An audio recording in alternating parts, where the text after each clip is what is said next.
Today, I will recite a poem by James Weldon Johnson. I am not the author of this poem, but I quoted it in the 5th grade, and I would like to quote it again today. Some of it I know, some of it I'll read to you, but I'll get to the point and tell you some things about James before I do the poem called The Creation. Now, in school, my favorite teachers were Mr. Jones, Mr. Russell, Mr. Whitehurst, Miss Bertha, and Ceola Head. And I don't want to leave out Miss Lee. She was so nice to me because many days I had to go in her classroom when I didn't have a lunch. And sometimes the lunch I had, I was so hungry, I had eaten it before lunchtime from under my desk, and so I still had to go in her room. But that's why I'm glad today that we have free lunches for our children in most case scenarios, I pray. But I want to tell you that I remember a day, and it was actually the day that JFK passed away or was assassinated. And I didn't understand it fully then because I was in the 3rd grade in Miss Ceola's Head's room. And I can remember all of the teachers were crying. And I didn't quite understand the gist of it then, but I do today. And shortly thereafter, I heard a song that Mr. Whitehurst sung, and boy, could he sing. He had the most masculine, excellent voice. And he sang the song that James Weldon Johnson had written called Lift Every Voice and Sing. And that song was so appropriate because the joy of singing that song gave Black people hope to press on. And even so, God kept raising up, as he's still doing today, raising up people to try and reinforce the fact that we are people too. And that Black people do matter. Every single one of them. And so I want to go on and say that I recited the poem Creation in the auditorium when I was 2 grades over from the 3rd grade. And I felt like I was doing some justice for being able to learn that whole thing at that time and be able to stand up before a whole lot of people and say it in the auditorium. And so to me today, that's my contribution of Black history because I learned it so long ago.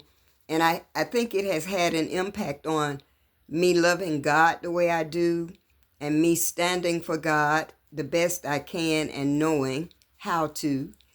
And I wanted to say that James Weldon Johnson had some good history, and some of it I want to share with you that I have here.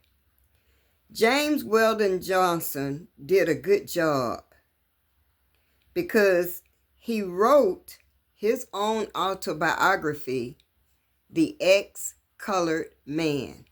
Now, he was actually mixed, but he could pass for white, and so he did.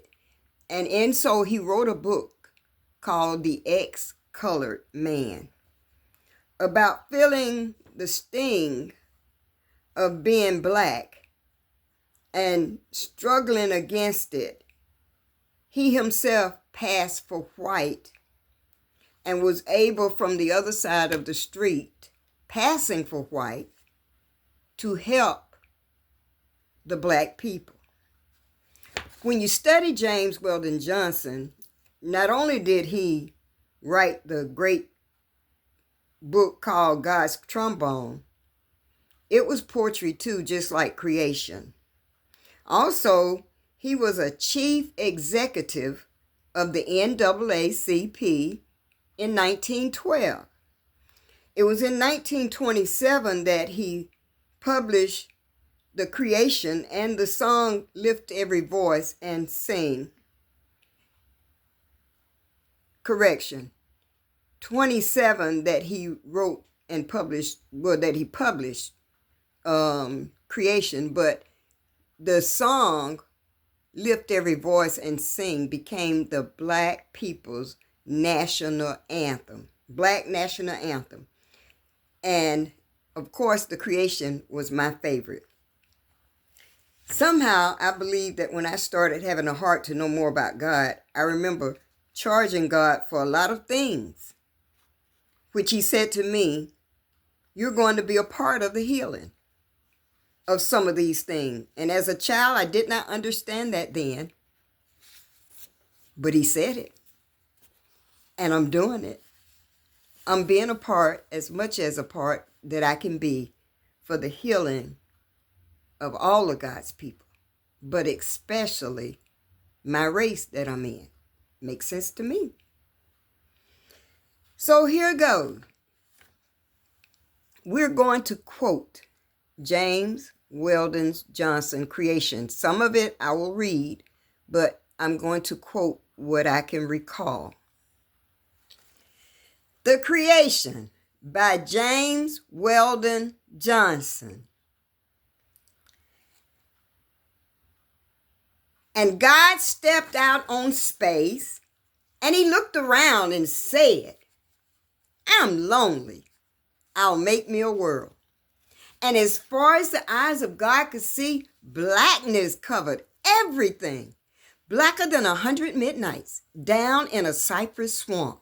Then God smiled, and the light broke, and the darkness rolled up on one side, and the light stood shining on the other. And God said, that's good. Then God took the light in his hand, and God rolled the light around in his hand until he made the sun. And he set that sun ablazing in the heavens. And God said, that's good. And the light that was left from making the sun, God gathered it up into a shining ball, and he flung it against the darkness, spangling the night with the moon and the stars. Then down between darkness and light, he hurled the world, and God said, that's good. Then God himself stepped down, and the sun was standing on his right hand, and the moon on his left, and the stars were cluttered and clustered around about his head, and the earth was under his feet, and God walked, and where he trod, his footsteps hollowed out the valleys and pushed the mountains up. Then he stopped, and he saw all the earth that he had made. And he noticed that the earth was hot and barren. So God stepped over to the edge of the world, and he spat out the 7 seas. He bat his eyes, and the lightning flashed. He clapped his hands, and the thunder rolled. The water above the earth came down. The cool water, the cooling waters came down. Then the green grass sprouted, and the little red flowers began to blossom. And the pine trees pointed his fingers to the sky, and the oak spread it out its arms. And the lake ran down to the hollow of the ground, and the rivers ran down to the seas, and God smiled again. This time, a rainbow appeared and wrapped itself around his shoulder. Then God raised his arms, and he waved his hand over the sea and over the land. And he said, bring forth.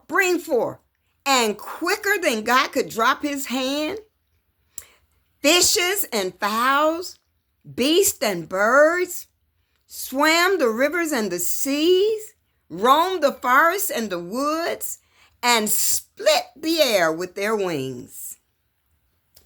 Then God walked around, and God looked around on all that he had made.